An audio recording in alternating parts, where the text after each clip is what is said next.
Right, how the hell do we start this thing?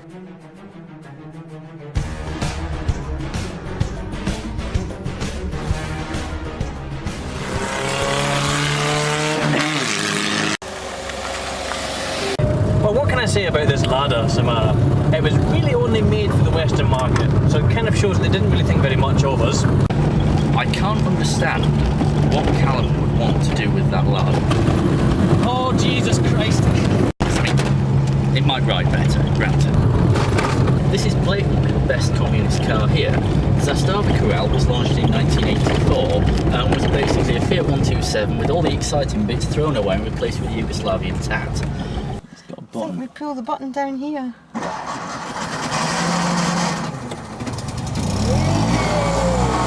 The plastics in here are pretty nasty. 30 miles an hour. The ride is pretty nasty. Still 30 miles an hour. The gear change is pretty nasty. 30 miles an hour. The engine noise is pretty nasty. 31 miles an hour. Everything about this car is nasty, and that's why I adore it. Come on, little Fiat. I think it popped out of gear there. Third. And with this ride comfort, Moorsport Gravel is my favourite. Right, we're going to hang on, because Fiats feel like they're going to fall over when you go around corners. Oh my goodness. Oh dear.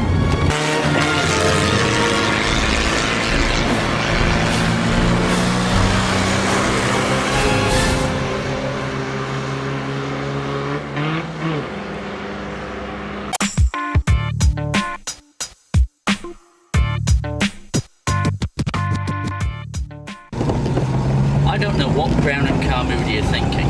For a start, that Fiat's not a communist car, it's an Italian one. Although I have to admit, the Fiat 126 Brown, quite an endearing concept.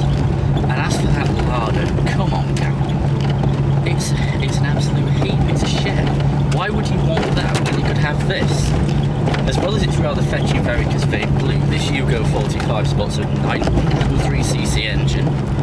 It's originally marketed in Yugoslavia as the Zastava Corral, but for some reason they didn't think that name would sell here. So we got Yugo 45, based on its power output of, yes, you guessed it, 45 brake horsepower. This one's also from the best year of Yugo production. This one was 1991, which is when they finally learned how to build them 7 years into production. Unfortunately, the Croatian War of Independence also started in 1991.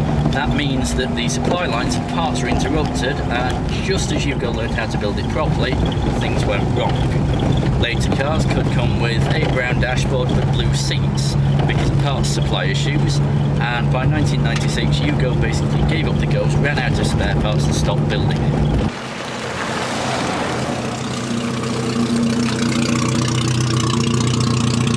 But this is just a more complete package. And as for the Fiat 126, sorry Carmoody, it's a shoe, it's not a car. I've won, blatantly. All we need to do is prove it.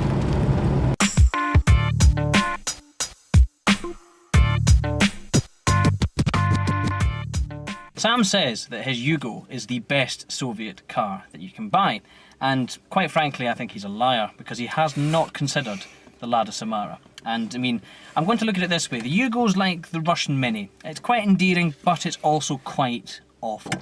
This, however, is like the Russian Bentley, and I'll show you why. The Bentley, really smooth V8 burble that you get from quite a lot of them. This, on the other hand, sounds even better. You ready? You see? It's got a bit of a lawnmower quality about it, which brings you back down to earth. It proves you're not poncy. And then these plastics, these really hard-wearing, not split plastics, are like the ones that you would find in a Jaguar.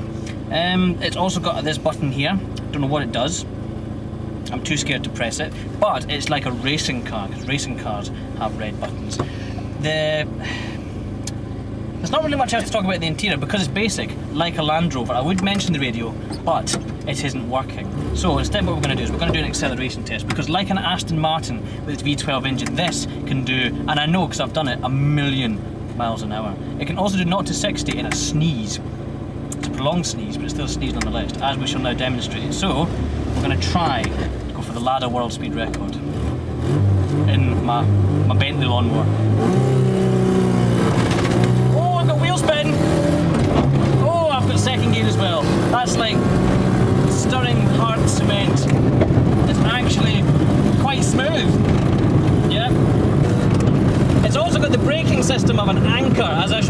straight.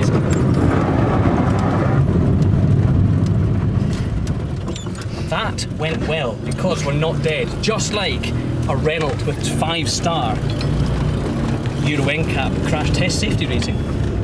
So what we've established is it's more luxurious than a Bentley, it's faster than an Aston Martin, it's just as basic as a Land Rover, and it's better than the Yugo in every way. And I'm now going to turn it off, not because it's overheating or that I'm scared, but purely because that's what victory people do. Therefore I win. I'm now just going to go away and have a little trip to the toilet.